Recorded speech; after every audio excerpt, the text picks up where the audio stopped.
be only one podcast and may be the Prince of the Universe. Hi, folks, I'm Matt. Is this an illusion or is this really happening?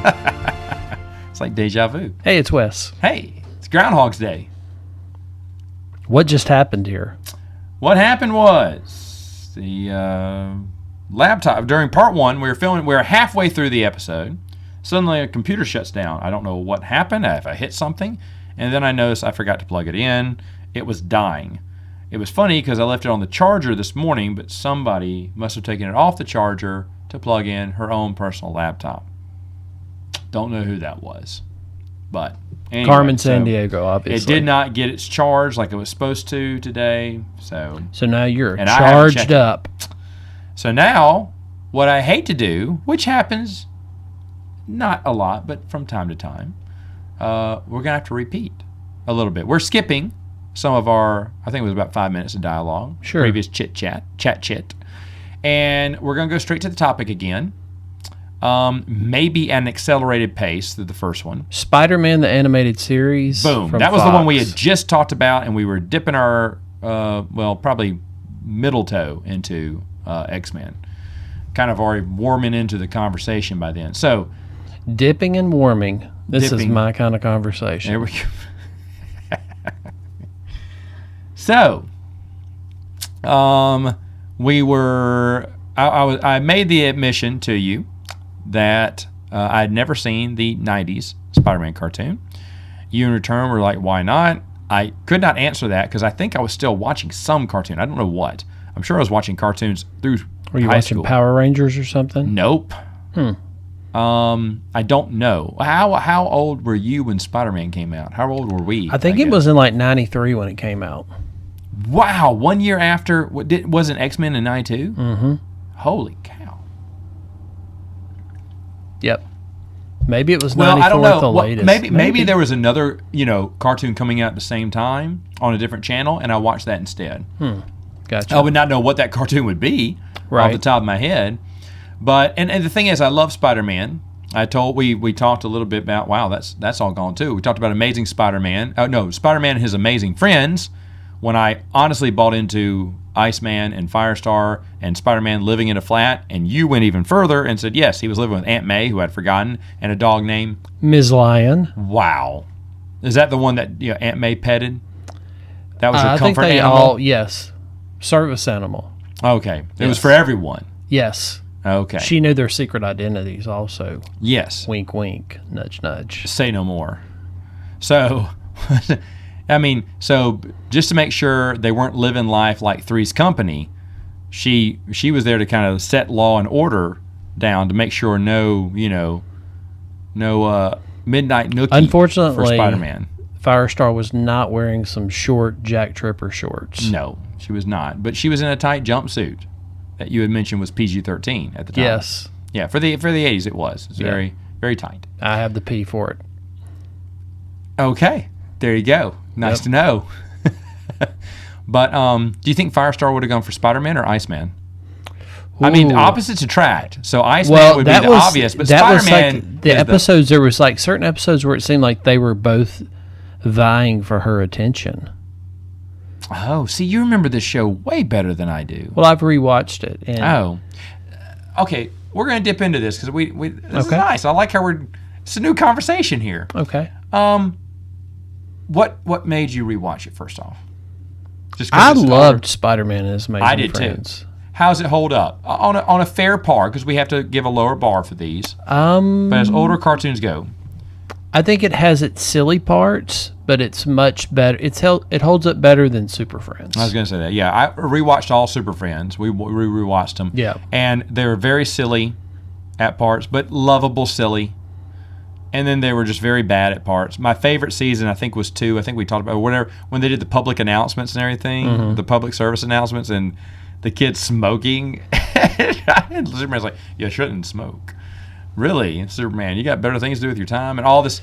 Aquaman showing you a magic trick, kids and stuff. Yeah, no PSAs on Spider-Man and His Amazing Friends. I don't believe. No, if they no. I don't remember. But you know what? Oddly, I always read when I was a kid those mini comic ads for Hostess pies. Remember that? Yeah. Where Spider-Man would defeat Sandman, Dr. Octopus, Hobgoblin by throwing pies at him. It had to deal with a Hostess pie, and he's eating a Hostess pie at the end, or telling you kids, get your Hostess pie. Buy them now. I never. It was wanted, a one-page little splash. Mini little splash of him fighting someone real quick, and then like ramming him into a truckload of fruit pies, and he's captured, and Spider-Man's eating a fruit pie. And I was not a fan of those when I was little. When I saw them in the books, I was like, oh, I want to try these. And I buy them, and I'm like, not a fan. Okay, yeah. I wanted one so bad, but Mom was not going to buy us those. And years later, I think I purchased one. Mm-hmm. Didn't hold up. It's just a dried baked good with goo and like filling. It's not even real fruit. It's just filling. I mean, I get it. I mean, that's probably what it was advertising. But as a kid, you didn't like that? Mm-mm. As a kid, I think I would have been dumb enough to convince myself it was the best thing in the world because Spider-Man ate them. Yeah, and that was the allure of it. It's like when I was a kid, like I was a weird kid. I couldn't eat like kid cereal because I would want that because of the bright colors and everything, like Fruity Pebbles and stuff. But I would take a bite of it and I wouldn't like it. But I'd eat like Cheerios and Frosted Flakes. Strictly for the toy. That's the only reason. Yeah, I was cereal. So gimmick driven. We were too. Strictly for the toy, nothing else. We hated some of the cereal, but strictly for the toy or for what it meant. Mario Brothers Zelda cereal. We wanted that so bad because every Nintendo fan should have one. I was out of it by then. It was garbage. That was the worst tasting cereal in the world. But we wanted it, and we didn't want to eat it once we got it. But you wanted it because it was Nintendo cereal. So aren't we talking about Spider-Man cartoons? Yeah, we're getting off the track here. But having a new conversation. But I guess cartoons and cereal kind of go together. Yeah, yeah. By the way, Spider-Man, it wasn't Saturdays, was it? Mm-hmm. It was. Yeah. Okay, so there you go. Saturday morning cereal with your Saturday morning cartoons, which is what would happen. If Benjamin was here, he would say camouflage. Yes, he would. Did you do the extra scoops of sugar on your cereal? I did not. I was not a sugar kid. We did. We opened up the sugar bowl, and Mom would allow 1 or 2 spoons, but you don't get greedy with the sugar. Yet, of course, you try to get away with as much sugar in your bowl as you could. The gray sludge at the bottom was the best bite. It was pure sugar. No, I cringe now when I think about this. Where are you at on drinking the cereal milk? Are you for that or against it? All right, here's the thing. If it was the chocolate, 100%, all the way. Plain, it didn't change the flavor of the milk. Yeah, probably going to take it either. Fruity milk, no. Yuck. Quietly got disposed down the sink when Mom wasn't looking. You threw away milk. That's throwing away gold. So we were supposed to drink it, but fruity milk, couldn't. I love fruity cereal was the thing. Fruity Pebbles was my ultimate favorite. Still one of my favorites, all-time favorites today. But just not the milk. No, not the fruity milk. No. Least favorite, Fruit Loops. Probably another fruity cereal that I hate. I don't like Trix either now. Probably ate them as a kid, though. Favorite cereal as a kid? That's what I'm saying. Like, I ate, like, adult cereal, like Cheerios and okay, Frosted so you never Flakes. even went that. No, I would try it, but I just couldn't. I wouldn't eat it. It wouldn't resonate with me. Okay. All right. I don't know. Maybe it was an old soul. Maybe so. Cheerios are always good. I've loved Cheerios as a kid. I love Cheerios now. One of my favorite cereals now is probably Cheerios. This is such a weird conversation. Well, we're just filling time because we're trying not to repeat ourselves. But back to Spider-Man. You said it holds up. You said there's continuity. You really liked it. Did it ever get a movie? I don't know. Did not. No. How many seasons did it go? 2, 3? I think it went 3. That was the average shelf life of a series was 2 or 3 years for a cartoon. Yeah.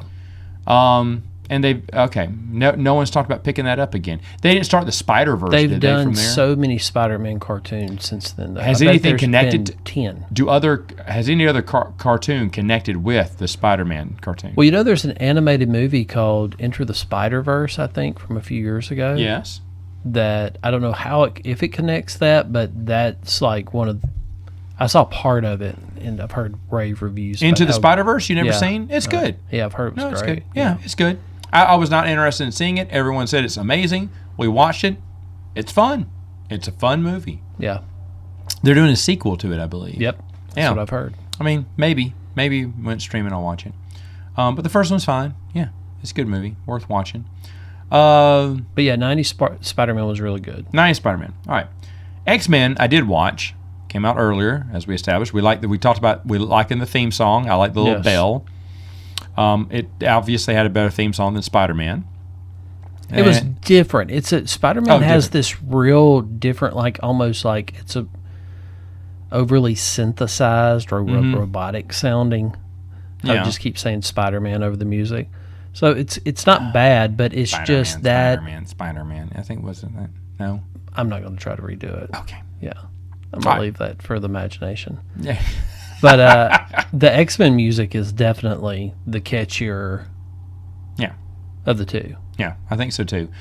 We talked about how it was very episodic. Yes. Like each episode took place after the other. We talked about Cyclops being kind of boring, even though he was the leader. He's very boring. Kind of a jerk face. Yeah. I was a big Gambit fan. Gambit and Rogue had a relationship. Wolverine, Jean Grey, and Cyclops had their thing going on. There was a bunch of drama would pick up and change, and people would. I can't remember. Didn't Jubilee run away for a few episodes and she was gone for a while and then came back, or something like that? Well, that's how she came into it. Is she was adopted out of because of the Sentinels. That was the first episode. They were hunting for mutants. Yeah. And then she came into. Now that only went 2 seasons. Is that correct? I think it went 3. 3 seasons. Okay. And the last season was like picked up by a different animator, and it looks totally different. And I never watched. It's kind of like G.I. Joe. G.I. Joe got picked up by Dick at the end of its run. Yeah, that's what it was called back then. Okay. And it was just not nearly as good. Yeah, that's sad. Did it played in the continuity of the first 2 seasons though? Similar, yeah, but it just didn't. You could tell. Well. You're watching, you go, something's off here. That was the new Adventures of Batman and Robin. Correct. Circa season 3. Exactly. Yep. Suddenly Scarecrow looks like a doofus. Riddler's drawn really stupid. Bane is not half as cool as he was previously. Everyone's just drawn differently, and I did not like it. I was took like, the what is yellow going on? out of the target. It was just the black. Yeah, I was like, what is going on? It was very What is all different. this? It was very different. I didn't like the style, and I don't know. And that's the thing. Kids don't appreciate style changes in the middle of a cartoon series. We want to have. Well, it really was. I mean, I wouldn't say it's the middle. They just relaunched it with that whole WB, and I think it was because of all the other WB shows. They tried to give it another shot. Catwoman looked terrible. Oh, she looked terrible in this one. Yeah, she had like a white face. Yeah, and all black, I think, or something. Just didn't look as creative. Didn't look as beautiful. Wasn't not attractive. as slick. Yeah, not slick, more dumbed down for kids. Like, let's make it less scary. Yeah. Instead of Scarecrow being actually super freaky, it wasn't arty. Let's make him goofy. Yeah. It wasn't even artistic. It wasn't even artistic style, I felt. Yeah. But anyway, but the first 2 seasons of X-Men were really good. They went through a lot of the Savage Land was done. They went through Days of Futures Past. Days of Futures Past. Dark Phoenix. Yep. Right? Yeah. So they hit all the top stories at the time. They jumped a lot, but it was interesting to see all of that done with some level of TLC rather than just a 22-minute Agreed. episode. Was there an X-Men storyline that was around back then that you would have loved to have seen portrayed in the comic books? And were you reading the comic books at the time the cartoon came out? I had already went through my X-Men. I went through the X-Men at the late 80s, early 90s. Okay, so you were familiar with it before the cartoon? Before the big explosion. I was reading X-Men. I think the last big storyline I read in the late 80s, early 90s was a crossover called Inferno. I can't really tell you much about it. I just remember that was it. But no, I mean, I can't say that anything I was like yearning for a big storyline. I think because I was so casual, but I was familiar with the reference of what they were using. What am I trying to say here? I don't know the word I'm looking for. Anyway, I was familiar with it enough. Flatulence. No. Oh, okay. I know what that means. Dad. Okay. Source material. That's what I was looking for. There you go. Familiar with the source material. So Samsonite. I was so close. It was enjoyable for that. Yes. Okay. Enjoyable for that. Now, and the fact my ex could watch it, and Lord knows she had a tolerance for nothing. So it had some ability just to resonate with the casual viewer and hold their interest still. What do you think made something like that? Because that's something we mentioned the first time through part one, the first day of this podcast. We talked about how it even attracted women watching the cartoon. I think the X-Men had a lot of girl characters. It sure did. Now that you say that's correct. And they were given it was time not to grow. boy-driven. No, it was just not. like that. Storm was very equal to Cyclops. Yep. Rogue was tough. Jean Grey had storylines. Jubilee. So you had Wolverine had some characters right there that are. You're right. So No, you're right. Before that was such a thing where we have to have that, it had it. That's wild because, usually it's it's a male-driven genre, I should say, and boys connect to superheroes a little bit more than girls most times. But sure, what's geared toward boys? There's the average because come on, the Justice League, Wonder Woman did a little bit here and there, but she was just there because we didn't have our token girl. That's really what she was. No, Marvel has always done a much better job of that. Obviously, much But better. as cartoons go, it was a pretty good, Batgirl. You had Mystique as a villain with Magneto. Oh, that's right. So you had a man who had her own story too. Yeah, so that's true. That was a good job. That was very forward thinking of them. They were woke before woke was a thing. I don't know if they were woke, but they definitely maybe they were highlighted awoke. Some of I don't know what the word is, but they definitely knew how to write a female character. But see, these female characters have weaknesses. Nowadays, they don't. They can't have any weakness. My weakness is a female character. What was Storm afraid of? What was she always afraid? She had to get over her fear of something. She was. I can't remember what it was. We're enclosed in areas. Claustrophobic. There you go. Yeah, that was her fear. Rogue had a fear that she would always be alone based on her power, which is great story idea. Jean Grey had superpowers, but was trying to struggling to keep those powers under control. Eventually, she would turn to the dark side, and she was trying to avoid that or scared of her future. Jubilee was very insecure. She had a yellow jacket. And she had a yellow jacket, like April O'Neil. And she's sporting that yellow. But she or had a terrible raincoat that Axl Rose wore at a show in Rio in 2011. Look that up. Very precise. Not very rock and roll. Jubilee. Like a giant banana. Excellent. But welcome maybe to the it's produce. But they each had their own, quirks and everything, and you wanted them to overcome their, what's it called? Their gaps, their opportunities to grow, and they did. All of them grew as characters throughout the series. I did not watch the last season. I did not watch it was called something else, right? Too? Didn't they give it a side title? I think something. Yeah. Next Generation or New Gen or I don't remember. I think there was a lapse. Evolution. In maybe. I don't know if the time frame was like they took time off and that's why it went to a different studio, or that's when Marvel went through all that bankruptcy crap where we're in bad shape back then. Everything kind of got just we got to get the cheapest person to do this job, and it showed that they got the cheapest job rather than the. Well, that's when they had started selling away movie rights just to get correct. Yeah. X-Men and Spiderman, gladly gave up. Yep. Just to get some extra funds going in, and they would have given Fantastic Four, and they were trying to sell anything. They're open up shop if you want to buy any of their characters. Yep. So now the announcement has been made. Well, it was made probably a year ago. That they're renewing this series. X-Men 97. How they bring it back. They're continuing from the old storyline. What are your thoughts on that? I think it's great to look at it and go, there's unfinished business. Let's tie it up. Are the original creators involved? I cannot confirm that information. Neither confirm nor deny. If the original creators are involved, I am interested. If they are not, I am out. It seems like so many people, very rare occasions, can someone make, pay homage, without just totally destroying it. I think that's true. The two exceptions for me would be Cobra Kai and Top Gun.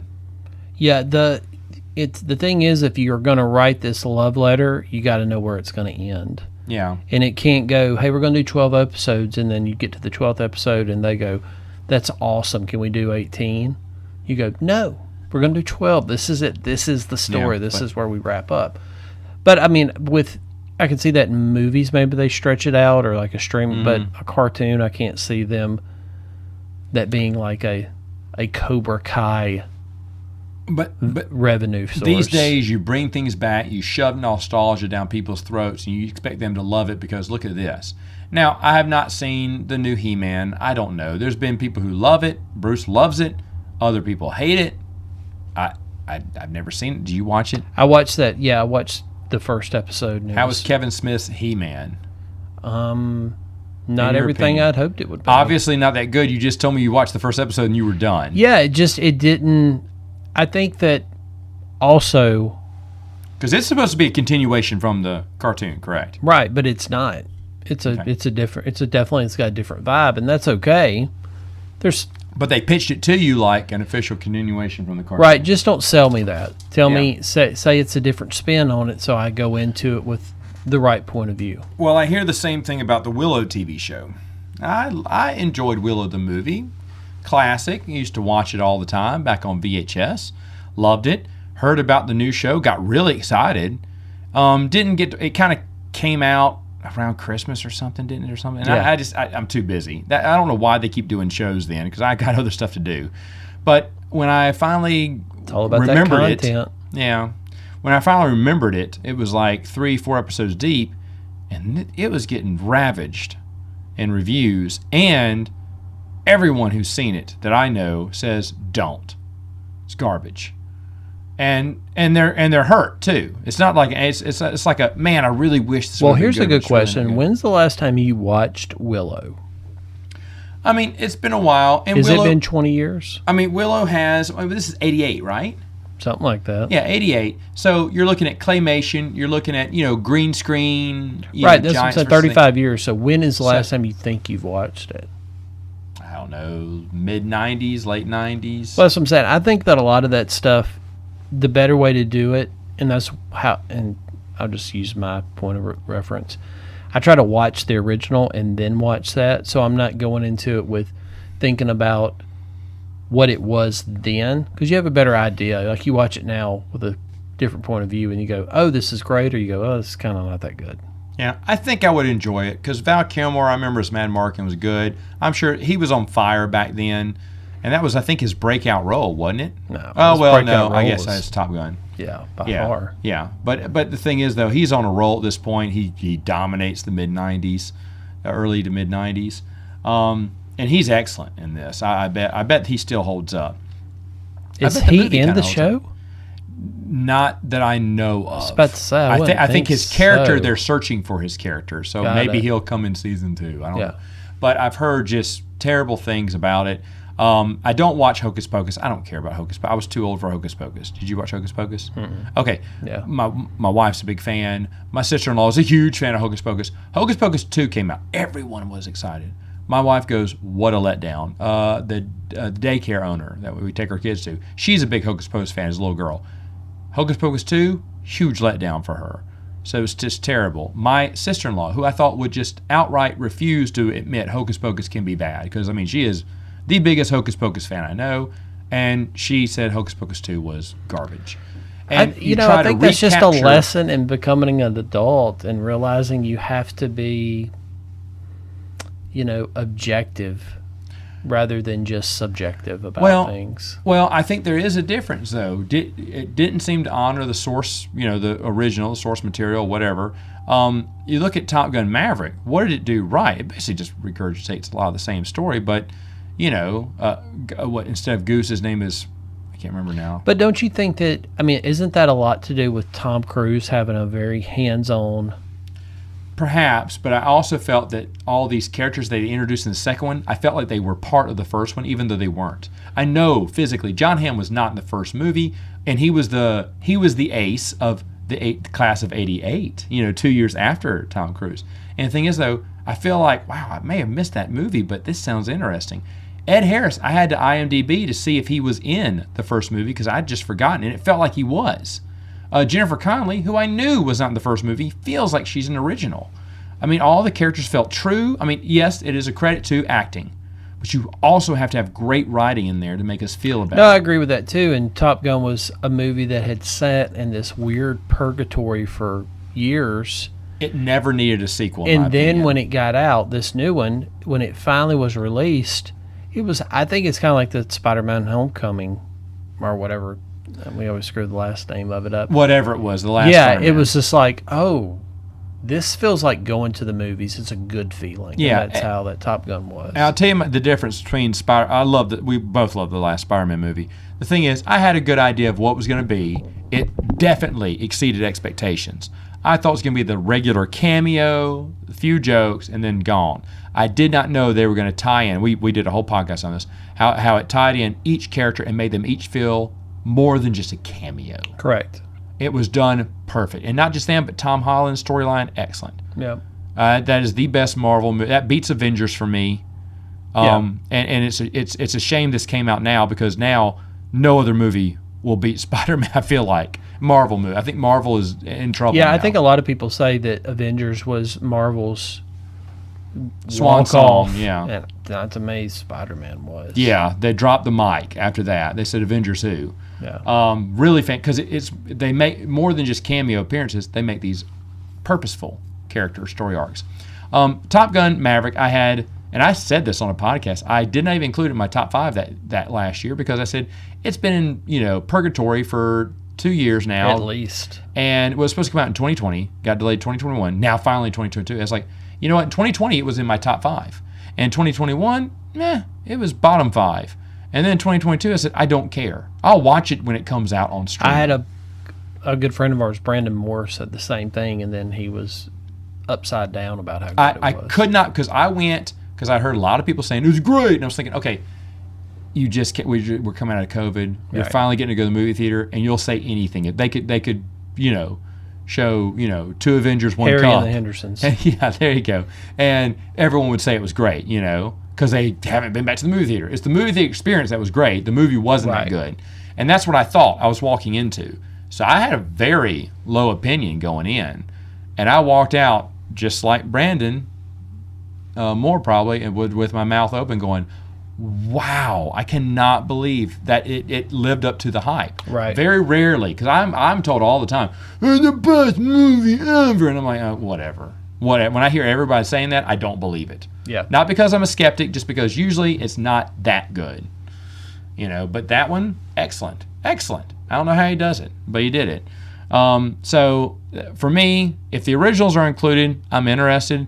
If they're not included, it's more people say, we're going to honor the original content, but we're going to put a new time spin on it. Done. Yeah. If I hear good things about it, I'm back in. Yeah. I'll let someone else waste their time, and then I'll make a decision for myself afterwards as it goes for that. Yep. Quick question here, since we got a few more minutes left. Is there a 90s or 80s cartoon that you wish got a continuation?